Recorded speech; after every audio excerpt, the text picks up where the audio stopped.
So the next one, the next diagram is of a person or an object who is coming much more closer than that of the center of curvature. Over here he was beyond center of curvature.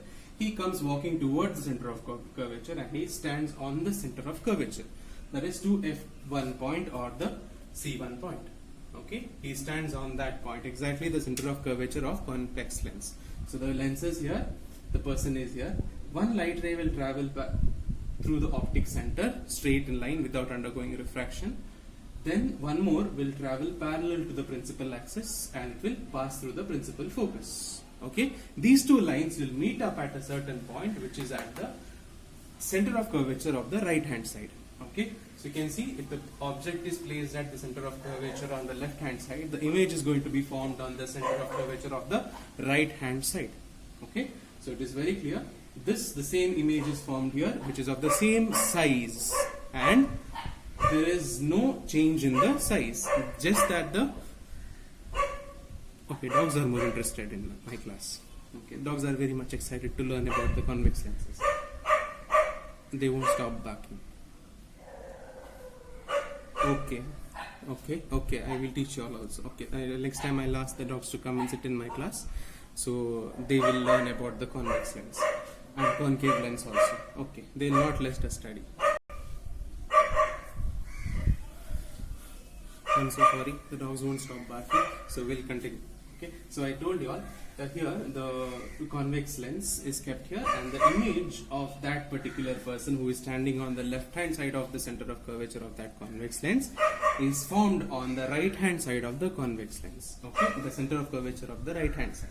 So the image is exactly as same size that of the object. So which means there is no change in the size, and the image is again real and inverted. So the things which is going to change over here is just the position of the object. That position of the object, I'll just tell that it is at the center of curvature. The position of the image is at the center of curvature. Then the position of the position of the object is at the center of curvature. My mistake. Position of the object is at the center of curvature, and the position of the image is again at the center of curvature of the right hand side. So you can tell it as this, you can name it as C1, and that one you can name it as C2. Fine. And then the size of the image is same as the object. Size of the image is same as the object for this third diagram, and the nature of the image is real and inverted. So it is clear. I hope you all have understood this. We'll move on to the next diagram, which when the object or the person starts walking even more further than that of the center of curvature, that is over here. He was here, he started walking towards it. So when he stops in between that of the center of curvature and focus, that is to F1 and F1 here, in between, he stops somewhere in between here. Then let us see what type of an image is formed. When a light rays passes through the optic center straight without refraction, and one more is parallel to the principal axis, and then it is made to meet, pass through the focus, and then it is made to meet.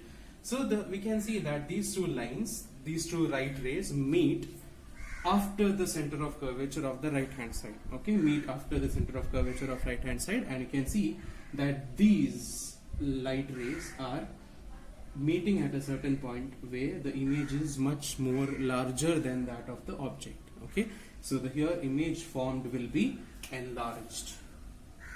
Write it as enlarged. Enlarged means it is bigger than that of the object, and the image is real and inverted. As you can see, it looks inverted, so obviously it is inverted in nature. So real and inverted, and then the image is formed beyond 2f2. Image is formed beyond 2f2, beyond 2f2, or beyond the center of curvature, C2. We can name it like that. So then the object is placed where? In between the center of curvature and the focus, or 2f1 and f1. So you can name it in full details, as well as you can name it in the form of letters, whichever you have marked in your diagram. So make sure whatever you have marked in these is same written in these particular note or the sentences, points which you are writing under the diagram. So each diagram should have its own set of points, which I have done it in the mirror. Same way it should happen in the lenses as well. Okay, so we'll move on to the next one. When the object walks even more further, he comes and stands at the focus point of that convex lens. I'll walk more further and I will come and stand at the focus point of that convex mirror, which is there in towards my this side. Over here you can see this is the convex mirror and the person is standing at the focus point of that particular convex lens. Whatever mirror is there, please change it to convex lens. So imagine whenever I'm talking about mirror, it is not mirror, but instead it is convex lens. Mirror is already done, so we are talking only about the lenses. So here the person will come and stand in front of the convex lens, which is at the focus point. So what will happen is the same way, light ray will travel parallel to the principal axis and then pass through the principal focus of the right hand side. Same thing happens here in the previous diagram as well. A light ray passes through the optic center without undergoing any refraction, and you can see these light rays will never meet at a point. These light rays will never meet at a point, which means these two light rays are traveling parallel to each other. Okay, these two light rays will travel parallel to each other. Image will not be formed. Actual practical sense, if I tell, image will not be formed, or the image will be formed at the infinity. Okay, so image will be formed, may be formed at the infinity. So that's what the textbook tells. So we'll follow that, but practical sense, actually the image will not be formed or image cannot be determined. So in textbook, when we do it in certain way, we'll get that the image is formed at the infinity. That means very far the image is going to be formed. The object is placed at the focus point. Then the image, after refraction through a convex lens, the image will be formed at the infinity.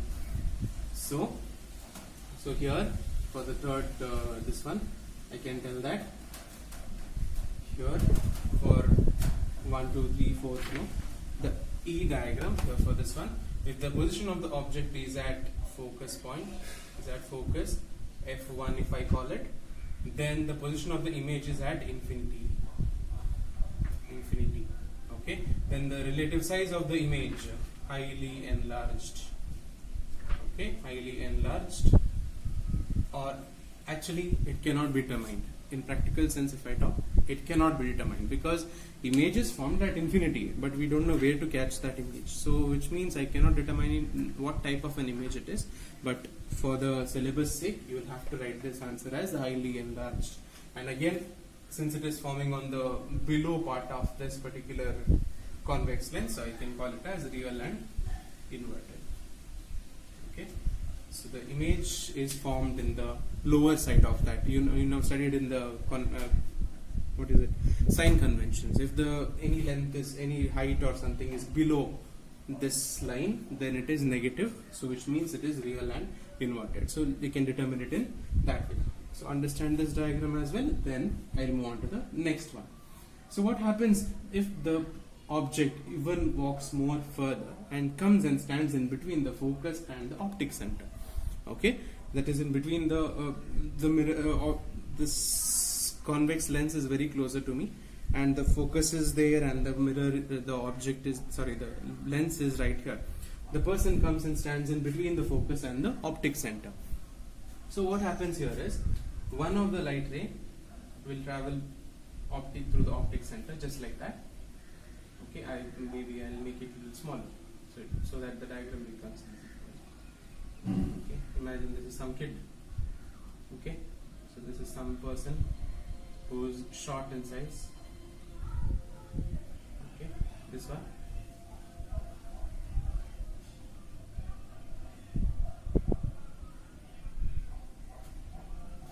This is the optic center, and the light ray passes through the optic center, just like that.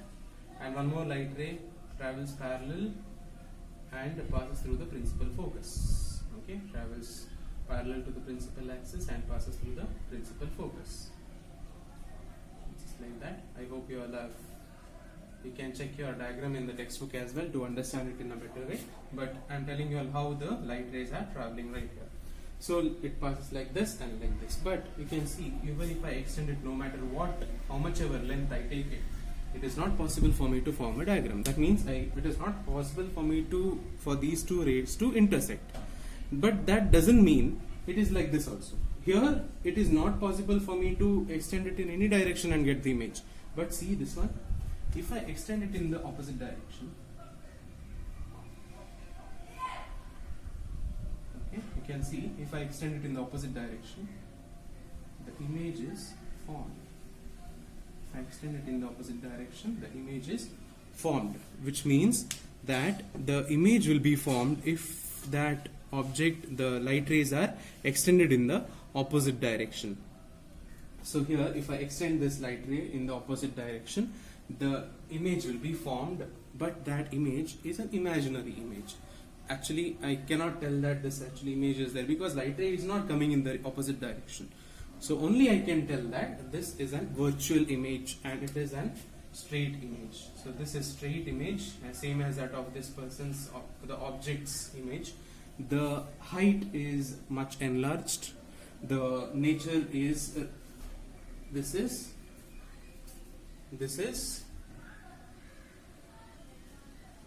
virtual and erect.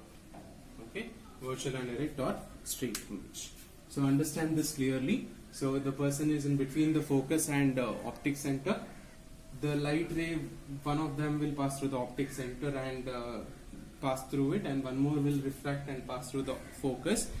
Here the light rays cannot be intersected, but instead it will be intersected in the opposite direction, which will form an image which is beyond image will be formed beyond 2f1, beyond the center of curvature of the left hand side itself. The image is formed on the same side of the lens rather than that of the other side. You can see all of these cases, the image is formed on the other side than that of the object, whereas over here the image is formed on the left side, that is the same side as that of the object. So understand this clearly. So this is the difference, and you can see that it is just enlarged. You can write it as highly enlarged also, but it is better for me to write it just enlarged. Okay, so understand this. So this is all about my convex mirror. So understanding the image formation in convex lenses, not mirror, using ray diagrams.